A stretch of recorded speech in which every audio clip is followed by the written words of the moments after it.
Hello दोस्तों, सबसे पहले मैं आपसे रिक्वेस्ट करना चाहती हूँ कि वीडियो देखने के बाद सब्सक्राइब जरूर कर लीजिएगा। मैं इन वीडियोस को बनाने में बहुत मेहनत करती हूँ और इसी से मैं अपना खर्चा चलाती हूँ। जो भी सब्सक्राइब करेगा मैं दुआ करती हूँ कि उसकी जिंदगी बहुत अच्छी, अमीर और खुशहाल हो। प्लीज प्लीज सब्सक्राइब कर लीजिएगा। हाय सबको, मेरा नाम है प्रिया। उम्र ठीक ठाक है, 28 साल की हूँ। शादीशुदा थी पर अब विधवा हूँ। 5 साल हो गए मेरे पति को गए। 5 साल से मुझे किसी ने छुआ तक नहीं है। मैं बहुत अकेलापन महसूस करती हूँ क्योंकि मेरे भी कुछ अरमान हैं। मैं भी एक औरत हूँ। और हाँ, अगर आप भी मुझसे बात करना चाहते हो तो मैंने मेरा नंबर इसी वीडियो में बताया है, तो पूरी कहानी सुनो क्योंकि मेरा नंबर इसी कहानी में है। लोग कहते हैं कि मैं अभी भी अच्छी लगती हूँ। दूध जैसा गोरा रंग, चेहरा सुंदर, आंखें बड़ी बड़ी और फिगर, हाँ वो भी ठीक ठाक है, थोड़ा भरावदार टाइप। गांव में लोग पीछे पीछे बातें मनाते हैं। गांव के सभी लोग बूढ़े और जवान मुझ पर फिदा रहते हैं, पर मैंने अब तक किसी की तरफ ध्यान नहीं दिया। बस घर, देवर, सास, ससुर और थोड़ी बहुत रोज की जिंदगी। आज मैं आपको अपनी एक कहानी सुनाती हूँ जो मेरी और मेरे देवर अर्जुन की है। कहानी बहुत ही ज्यादा मजेदार होने वाली है, जिसमें आपको वो बहुत मजा आएगा। कहानी शुरू करती हूँ, तो बस आखिर तक कहानी सुनो और देखो मेरे और मेरे देवर अर्जुन के बीच आखिर क्या क्या हुआ। हाँ, वही अर्जुन जो उम्र में मुझसे 4 साल छोटा है, यानी 24 का पढ़ाई पूरी करके शहर से वापस आया था। अब खेती बाड़ी और थोड़ा सा छोटा मोटा काम देखता है। शुरू में तो बस साधारण सा लड़का लगता था, पर धीरे धीरे पता नहीं कैसे चीजें बदलने लगी। सबसे पहले तो वह बात मैं बताती हूँ जो सबसे ज्यादा लोगों को मजा देगी। एक शाम की बात है, मैं रसोई में खड़ी थी, आटा गूंथ रही थी। गर्मी बहुत थी, पसीना पसीना हो गई थी। ब्लाउज का पल्लू बार बार सरक रहा था। अचानक अर्जुन आया, बोला, भाभी पानी चाहिए था। मैंने बिना देखे कहा, फ्रिज में है, ले लो। वो फ्रिज की तरफ गया, पर लौटते वक्त उसकी नजर मुझ पर अटक गई। मैंने देखा तो वह थोड़ा झिझक गया, पर आंखें हटाई नहीं। मैंने जानबूझकर पल्लू थोड़ा और नीचे सरका दिया जैसे अनजाने में। उसका चेहरा लाल हो गया। बोला, कुछ नहीं, बस पानी लेकर चला गया। रात को सोते वक्त मैंने सोचा, अरे ये तो सच में मेरी तरफ देखता है। थोड़ी सी भी आग लग गई क्या इसके अंदर। अगले कुछ दिन ऐसे ही बीते। वो मेरे पास ज्यादा आने लगा। कभी बोलेगा, भाभी आज सब्जी में नमक कम है। कभी, भाभी ये रोटी थोड़ी सख्त हो गई। मैं हंसकर कहती, अच्छा जी, अगली बार तुम्हारे हिसाब से बना दूंगी। धीरे धीरे बातें बढ़ने लगी। एक दिन वह मेरे कमरे के बाहर खड़ा था। मैं बाल सुखा रही थी, तौलिया कंधे पर था, बाल खुले थे। उसने कहा, भाभी आपके बाल बहुत लंबे हैं, कितने अच्छे लगते हैं। मैंने मुस्कुरा कर कहा, हाँ मेरे पति को भी बहुत पसंद थे। वो चुप हो गया, फिर बोला, अब भी बहुत अच्छे लगते हैं भाभी। मैंने थोड़ा शरारत से कहा, अच्छा तो रोज देख लिया करो, कौन मना कर रहा है। उसका चेहरा फिर लाल हो गया। मैं अंदर ही अंदर हंस रही थी। पता था वह क्या सोच रहा है। एक रात बिजली चली गई, नहीं पर लाइट बहुत कम थी। मैंने साड़ी पहनी थी, पतली वाली जो शरीर से चिपक जाती है। अर्जुन बाहर आंगन में बैठा था। मैं पानी लेने गई। जैसे ही मैं झुकी, साड़ी का पल्लू थोड़ा सरका। उसने देखा, मैंने देखा कि उसकी सांसें तेज हो गई। मैंने जानबूझकर धीरे धीरे पानी भरा, फिर उठी और बोली, अर्जुन रात को नींद नहीं आ रही क्या। वो हकलाया ना। नहीं भाभी, बस ऐसे ही। मैंने मुस्कुरा कर कहा, कोई बात नहीं, अगर नींद ना आए तो मेरे पास आ जाना, बातें कर लेंगे। वो देखता रह गया। मैं अंदर चली गई। दिल धड़क रहा था मेरा भी। अब असली कहानी शुरू होती है। कुछ दिनों बाद गांव में एक बड़ा मेला लगा। सारे लोग गए। मैंने सोचा नहीं जाऊंगी, पर सास ने जोर दिया, जा प्रिया, थोड़ा मन बहल जाएगा, अर्जुन भी साथ जाएगा, अकेली मत जाना। तो हम दोनों गए। मेला बहुत भीड़ वाला था। रात के 10 बजे तक घूमते रहे। एक जगह बहुत भीड़ हो गई, लोग धक्का मुक्की कर रहे थे। अर्जुन ने मेरी कलाई पकड़ ली ताकि मैं अलग ना हो जाऊं। उसका हाथ गर्म था। मैंने कुछ नहीं कहा। फिर धीरे धीरे उसने मेरी कमर पर हाथ रख दिया। जैसे बचाने के बहाने मैं चुप रही। दिल तेज धड़क रहा था। घर लौटते वक्त रास्ते में अंधेरा था। उसने कहा, भाभी डर तो नहीं लग रहा। मैंने हल्के से कहा, तुम हो ना साथ में, डर कैसा। वो चुप हो गया। घर पहुंचकर मैंने कहा, थैंक यू अर्जुन, आज बहुत अच्छा लगा। वो बोला, भाभी मुझे भी, और फिर वो चला गया अपने कमरे में। मैं सोच रही थी अब ये आगे क्या करेगा। अगले कई हफ्ते ऐसे ही बीते। बातें बढ़ती गई। कभी वो मेरे पास बैठकर फोन दिखाता, कभी मैं उसे खाना खिलाती। एक दिन मैंने मजाक में कहा, अर्जुन तू शादी कब करेगा, इतना बड़ा हो गया है। वो बोला, भाभी अब भी दिल नहीं लगता किसी में। मैंने पूछा क्यों, कोई पसंद नहीं आई? वो मेरी आंखों में देखकर बोला, पसंद तो बहुत पहले हो गई थी पर वो किसी और की थी। मेरा दिल धक से रह गया। मैं समझ गई वो किसकी बात कर रहा है, पर मैंने कुछ नहीं कहा, बस मुस्कुराई और चली गई। अब थोड़ा ट्विस्ट आता है। एक दिन शाम को सास ससुर बाहर गए थे, गांव के किसी रिश्तेदार के यहाँ। घर में सिर्फ मैं और अर्जुन थे। मैंने खाना बनाया, हम दोनों साथ बैठकर खा रहे थे। उसने अचानक कहा, भाभी मैं आपसे कुछ कहना चाहता हूँ। मैंने कहा, बोलो ना। वो बोला, भाभी मैं आपको बहुत चाहता हूँ। मैं चुप हो गई। उसने आगे कहा, चाहता हूँ ये गलत है, आप मेरी भाभी हो, पर मैं दिन रात बस आपके बारे में सोचता हूँ। आपकी मुस्कान, आपकी आवाज, आपका चलना, सब कुछ। मैंने धीरे से कहा, अर्जुन ये ठीक नहीं है। वो बोला, मैं जानता हूँ पर मैं क्या करूँ। मैं खुद को रोक नहीं पा रहा। मैंने आंखें नीचे कर ली, दिल बहुत तेज धड़क रहा था। फिर मैंने कहा, अर्जुन मैं भी अकेली हूँ बहुत दिनों से, पर ये रिश्ता तोड़ना आसान नहीं। वो मेरे करीब आया, उसका हाथ मेरे हाथ पर रखा। मैंने हाथ नहीं छुड़ाया। दोनों चुप थे, बस सांसें तेज चल रही थी। फिर मैंने कहा, अर्जुन अगर मैं कहूँ कि मैं भी तुम्हें पसंद करती हूँ तो उसकी आंखें चमक उठी। वो बोला, सच में भाभी? मैंने हल्के से सिर हिलाया। पर तभी मैंने कहा, पर हम ऐसा कुछ नहीं करेंगे जो गलत हो, समझे? वो बोला, भाभी मैं बस आपका साथ चाहता हूँ, बस आपकी खुशी। मैंने मुस्कुराकर कहा, तो फिर साथ रहेंगे जैसे भी हो सके, पर बिना किसी गलत काम के।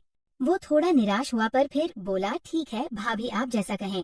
फिर एक शाम की बात है, जब घर में सिर्फ मैं और अर्जुन थे। सास ससुर रिश्तेदार के यहाँ गए हुए थे। रात के करीब आ गए 8 बजे का वक्त था। मैंने खाना बनाया था, आलू गोभी की सूखी सब्जी, दाल, चावल और रोटी। सब्जी में मैंने थोड़ा ज्यादा धनिया डाला था, क्योंकि अर्जुन को हरी खुशबू बहुत पसंद है। हम दोनों छोटी सी चारपाई पर ही बैठकर खा रहे थे, क्योंकि डाइनिंग टेबल पर तो सास बैठती है। वो नहीं थी तो हमने सोचा ऐसे ही आराम से खा लेंगे। खाना खाते खाते अर्जुन ने अचानक कहा, भाभी आपकी बनाई सब्जी में कुछ अलग सा स्वाद है आज। मैंने हल्के से मुस्कुराकर पूछा, अच्छा क्या लग रहा है? वो थोड़ा शर्माया, फिर बोला, पता नहीं, जैसे किसी ने बहुत प्यार से बनाई हो। मैं हंस पड़ी, अरे प्यार से तो रोज बनाती हूँ, बस आज तुम्हारे लिए थोड़ा ज्यादा ध्यान दिया। वो मेरी तरफ देखने लगा। उसकी आंखों में कुछ ऐसा था जैसे वह मेरे चेहरे को पूरा पढ़ना चाहता हो। मैंने नजरें मिलाई और फिर छत से नीचे देख लिया। दिल की धड़कन तेज हो गई थी। खाना खत्म होने के बाद मैं बर्तन मांजने लगी। वो मेरे पीछे पीछे रसोई तक आ गया, खड़ा होकर देखने लगा। मैंने कहा, क्या देख रहे हो, जाओ अपना काम करो। वो मुस्कुराया और बोला, भाभी आप बर्तन मांजते वक्त भी कितनी सुंदर लगती हो। मैं थोड़ा चौंकी। पानी के छींटे मेरे ब्लाउज पर लग रहे थे, पल्लू गीला होकर चिपक गया था। मैंने जानबूझकर ज्यादा झुककर बर्तन रगड़े ताकि वो और देखे। फिर हल्के से कहा, अच्छा जी, तो अब क्या करूं? पल्लू भी उतार दूं? वो हड़बड़ा गया, ना नहीं भाभी ऐसा मत कहो। मैं हंसकर बोली, अरे मजाक कर रही हूँ, इतना घबरा क्यों रहे हो? पर उसके चेहरे पर वो लाली, वो नजरें जो बार बार मेरी गर्दन, मेरी कमर, मेरे हाथों पर जा रही थी, वो सब बता रहा था कि उसका मन कहीं और है। बर्तन मांजकर मैं बाहर आई। रात का समय था, हौद पूरा था, आंगन में ठंडी हवा चल रही थी। मैंने चारपाई पर लेटते हुए कहा, अर्जुन थोड़ी देर बाहर बैठे हैं, बहुत दिनों से चांद नहीं देखा। उसने तुरंत हाँ में सिर हिलाया। हम दोनों आंगन में बैठ गए।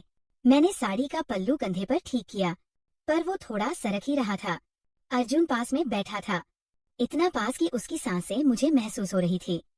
काफी देर चुपचाप बैठे रहे। फिर अर्जुन ने धीरे से कहा, भाभी क्या मैं आपसे सच कहूँ? मैंने कहा, बोलो ना। वो थोड़ा रुका, फिर बोला, भाभी जब से भैया गए हैं मैं दिन रात बस आपके बारे में सोचता हूँ। आपकी हर छोटी छोटी बात, आप जब हंसती हो, जब गुस्सा करती हो, जब रसोई में काम करती हो, सब कुछ मुझे लगता है कि मैं पागल हो गया हूँ। मैं चुप रही, मेरा गला सूख रहा था। फिर मैंने धीरे से कहा, अर्जुन मैं भी अकेली हूँ, बहुत अकेली। कभी कभी रात को नींद नहीं आती, सोचती हूँ कि कोई हो जो बस मेरे पास बैठ जाए, मेरी बातें सुने। पर ये जो तुम कह रहे हो ये बहुत भारी है। वो मेरी तरफ मुड़ा, उसके हाथ मेरे हाथ के पास थे। उसने हिम्मत करके मेरी उंगलियां छली। मैंने हाथ नहीं छुड़ाया, बस थोड़ा कसकर पकड़ लिया। काफी देर तक हम ऐसे ही बैठे रहे, हाथ में हाथ, चुपचाप, बस चांद की रोशनी और हमारी सांसों की आवाज। फिर मैंने कहा, अर्जुन, आज के बाद हम ये सब भूल जाएंगे। ये बस एक रात की बात है, कल से सब पहले जैसा रहेगा, ठीक है? वो थोड़ा दुखी हुआ, पर सिर हिला दिया। जैसा आप कहें भाभी, पर अगले दिन से चीजें पहले जैसी नहीं रही। वो पहले से ज्यादा मेरे पास आने लगा। सुबह जब मैं पूजा करती वो चुपचाप खड़ा देखता, जब मैं कपड़े धोती वो बाल्टी उठाने में मदद करने लगता, जब मैं खाना बनाती वो पीछे से आकर पूछता, भाभी आज क्या बना रही हो, मैं काट दूं? धीरे धीरे घर के लोग भी नोटिस करने लगे। सास ने एक दिन कहा, अर्जुन अब बहुत जिम्मेदार हो गया है, प्रिया की इतनी मदद करता है, अच्छा लड़का है। मैंने बस मुस्कुरा दिया, पर अंदर से कुछ डर भी लग रहा था। फिर एक दिन बाद और आगे बढ़ी। मेरा जन्मदिन था, किसी को याद नहीं था, सिर्फ अर्जुन को याद था। उसने सुबह सुबह एक छोटा सा केक लाकर रख दिया, बाहर से नहीं, घर में ही बनवाया था किसी से, और एक छोटी सी चूड़ी मिलाया, लाल रंग की। मैंने कहा, ये सब कहाँ से? वो बोला, भाभी आपकी खुशी के लिए आपको जन्मदिन मुबारक। मैंने केक काटा, उसने मुझे खिलाया, उसकी उंगली मेरे होठों को छू गई। एक पल के लिए समय रुक गया, हम दोनों एक दूसरे की आंखों में देखते रहे। फिर मैंने धीरे से कहा, अर्जुन ये बहुत खतरनाक खेल है, हम दोनों को बहुत जल्दी समझना होगा कि हमें रुकना है। वो बोला, भाभी मैं रुक सकता हूँ, बस आप कह दो, पर अगर आप भी मेरे बारे में थोड़ा सा भी सोचती हो तो मुझे बताओ, मैं इंतजार कर लूंगा जिंदगी भर। उस दिन मैंने कुछ नहीं कहा, बस चुपचाप कमरे में चली गई। रात को बहुत रोई, सोचती रही कि ये सब सही है या गलत। फिर धीरे धीरे मैंने फैसला किया। मैंने अर्जुन को बुलाया, कहा, अर्जुन मैं तुम्हारी शादी करवाऊंगी, तुम्हें एक अच्छी बहू लानी है, मैं तुम्हारी भाभी रहूंगी, तुम्हारी माँ जैसी बहन रहूंगी, पर इससे आगे नहीं, यह हमारा रिश्ता पवित्र रहेगा। वो रो पड़ा, बहुत रोया, फिर बोला, भाभी आपने मेरी जिंदगी बचा ली, मैं वादा करता हूँ मैं कभी आपकी इज्जत पर आंच नहीं आने दूंगा। और फिर हमने सच में एक नई शुरुआत की। मैंने अपनी दूर की रिश्तेदार की बेटी की बात शुरू की। लड़की का नाम था सृष्टि, बहुत अच्छी, पढ़ी लिखी, नरम स्वभाव वाली। अर्जुन ने पहले बहुत मना किया, पर मैंने समझाया, धीरे धीरे वो मान गया। शादी की तैयारियां शुरू हुई। मैं खुद उसके लिए शेरवानी चुनती, जूते देखती, सगाई की चीजें देखती, जैसे कोई माँ करती है। पर अंदर से एक छोटा सा दर्द था जो मैंने किसी को नहीं बताया। शादी के दिन अर्जुन दूल्हे के लिबास में बहुत हैंडसम लग रहा था। मैंने उसे तिलक लगाया, उसके माथे पर हाथ रखकर कहा, हमेशा खुश रहना बेटा, तुम्हारी खुशी मेरी खुशी है। वो मेरी आंखों में देखकर बोला, भाभी आप मेरी सबसे बड़ी ताकत हो, आपने मुझे सिखाया कि सच्चा प्यार क्या होता है, मैं आपको कभी नहीं भूलूंगा। और आज वो अपनी पत्नी के साथ खुश है। मैं घर में वही पुरानी प्रिया हूँ, सास की बहू, देवर की भाभी, परिवार की इज्जत। पर कभी कभी रात को जब चांद निकलता है, मैं आंगन में बैठ जाती हूँ और सोचती हूँ कि वो रातें, वो बातें, वो हाथों का स्पर्श सब बस एक सपना था, एक बहुत खूबसूरत सपना, कभी सच नहीं हुआ, पर जिसने मुझे बहुत कुछ सिखा दिया। तो ये थी मेरी पूरी कहानी। थोड़ी सी सीख, थोड़ा सा प्यार, बहुत सारी कुर्बानी, और आखिर में एक बहुत बड़ा सबक। शायद आप सोच रहे होंगे कि आखिर हुआ क्या? तो सुनो, असल में कुछ हुआ ही नहीं, बस दिलों में बहुत कुछ हुआ, और यही तो जिंदगी है ना, बस इतना ही। तो दोस्तों, ये थी मेरी और मेरे देवर अर्जुन की कहानी। तो दोस्तों, कहानी आपको कैसी लगी कमेंट करके जरूर बताएं।